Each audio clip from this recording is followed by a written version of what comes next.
नमस्कार। यूएनएन भारत में आपका स्वागत है। मैं आपका मित्र आरबी उपाध्याय और आपसे गुजारिश, चैनल को सब्सक्राइब करें, लाइक करें, शेयर करें।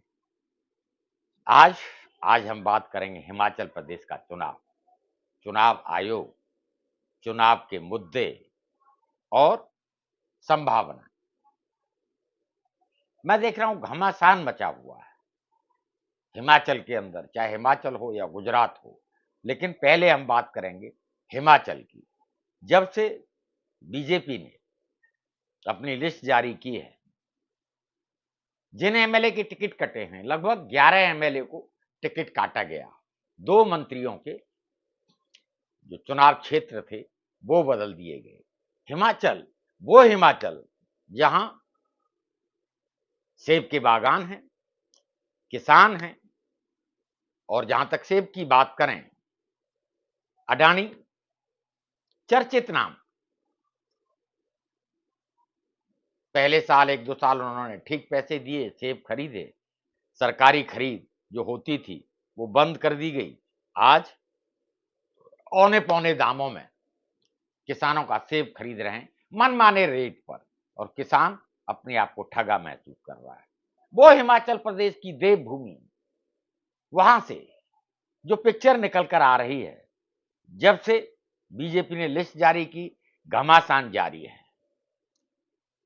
वहां सामूहिक इस्तीफे हो रहे हैं, जिनके टिकट कटे हैं वो इस्तीफे दे रहे हैं और निर्दलीय चुनाव लड़ने की तैयारी जोर शोरों से कर रहे हैं। ऐसे में हिमाचल का इतिहास रहा है, वहां सत्ता में दोबारा कोई रिपीट नहीं होता।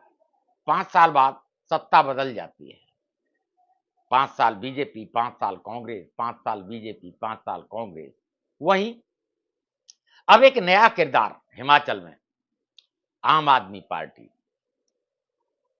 आम आदमी पार्टी और केजरीवाल और मनीष सिसोदिया जिस शिद्दत के साथ हिमाचल और गुजरात में अपनी उपस्थिति दर्ज करा रहे हैं, बीजेपी चिंतित है। बीजेपी के सारे दाव उल्टे पड़ते चले जा रहे हैं। जहां वो हिमाचल में वापसी की उम्मीद लिए बैठी थी, वहां सामूहिक इस्तीफे और जिनके टिकट कटे हैं वो एमएलए जब निर्दलीय लड़ेंगे और सामूहिक इस्तीफे लोग देकर उन एमएलए के साथ खड़े होंगे, तो बीजेपी का वोट किस तरीके से बीजेपी मैनेज करेगी, प्रश्न उठ रहे हैं। और दोस्तों, जैसा मैंने कहा कि कहीं न कहीं माननीय प्रधानमंत्री की छवि और बीजेपी की छवि, क्योंकि बीजेपी की अपनी कोई छवि नहीं है, माननीय प्रधानमंत्री की छवि ही बीजेपी की छवि है।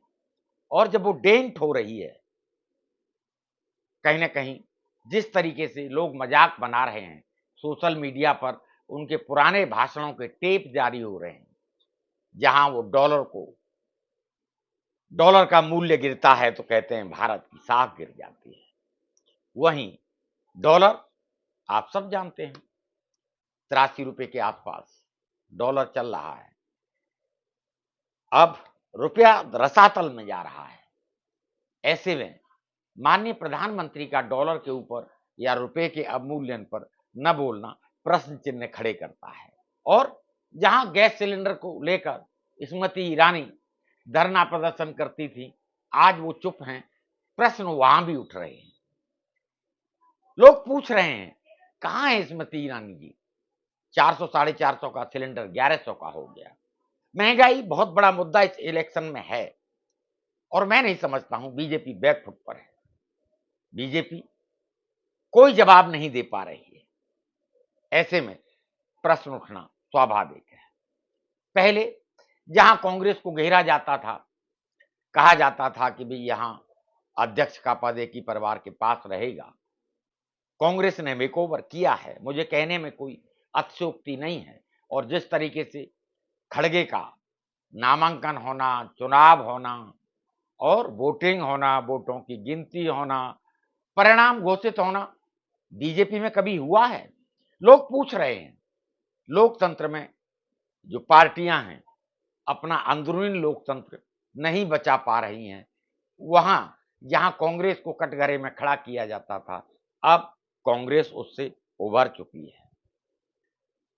लेकिन एक फैक्टर जिसे मैं बार बार कहता हूं, आम आदमी पार्टी का फैक्टर, आम आदमी पार्टी का दिल्ली मॉडल कहीं ना कहीं दोनों जगह, गुजरात में भी और हिमाचल में भी अपनी धूम मचाए हुए है।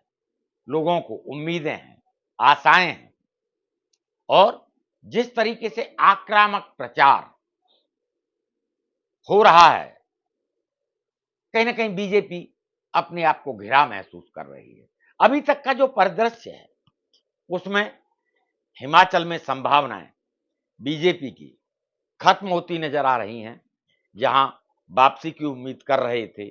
और ऐसा प्रदेश जहां बीजेपी का जो अध्यक्ष हैं जेपी नड्डा जी हिमाचल से आते हैं, ये बात अलग है कि वहां उनकी लोकप्रियता कितनी है। बीजेपी बड़ा शिद्दत के साथ प्रश्न उठाती थी कांग्रेस के ऊपर कि यहां चुनाव नहीं होते, नॉमिनेशन होता है। वहीं अब लोग बीजेपी से पूछ रहे हैं कि बीजेपी में कब चुनाव हुआ, जेपी नड्डा जी को चुना गया? नहीं, कोई वोटिंग नहीं हुई, कोई चुनाव नहीं हुआ, नॉमिनेशन हो गया और अब कार्यकाल बढ़ाने की तैयारी हो रही है। ऐसे में प्रश्न उठना स्वाभाविक है। हिमाचल में किसानों की समस्याएं हैं, युवाओं की बेरोजगारी है और महंगाई। मैं देखता हूं लोग जाके बात करते हैं, जो भी सोशल मीडिया के पत्रकार हैं, लोग साफ साफ बोल रहे हैं, मुखरता के साथ बोल रहे हैं और दिख भी रहा है। बीजेपी में जिस तरीके से भगदड़ मस्ती चली जा रही है, बीजेपी के सारे पासे उल्टे पड़ते चले जा रहे हैं। जो भी दाव चल रही है, सारे दाव उल्टे पड़ रहे हैं। चाहे वो आम आदमी पार्टी के ऊपर मनीष सिसोदिया से पूछताछ हो या राहुल गांधी की पदयात्रा पर प्रश्न चिन्ह खड़े करने की बात हो, बैकफुट पर जाना पड़ रहा है। और पहली बार मैं देख रहा हूं कि बीजेपी बैकफुट पर जा रही है। 2014 का दौर भी आपको याद होगा, 2019 का दौर भी आपने देखा है और इस समय जो चुनाव हो रहे हैं, ये दौर भी आप सब लोग देख रहे हैं।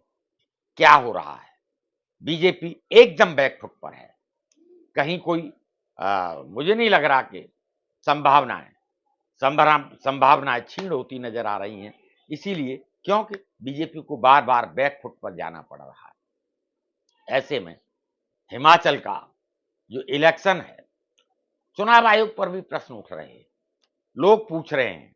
एक संवैधानिक संस्था है, मैं उसके बारे में कुछ नहीं कह सकता, लेकिन जनता पूछ रही है कि एक तरफ हिमाचल में चुनाव का ऐलान हो गया और वोटिंग के बाद एक लंबा समय वोटों की गिनती के लिए रखा गया। क्या हिमाचल और गुजरात में एक साथ चुनाव नहीं हो सकते थे? हो सकते थे, लेकिन शायद चुनाव आयोग कहीं दबाव में था और जो कील कांटे दुरुस्त करने थे बीजेपी को गुजरात में, वो नहीं हो पाए थे।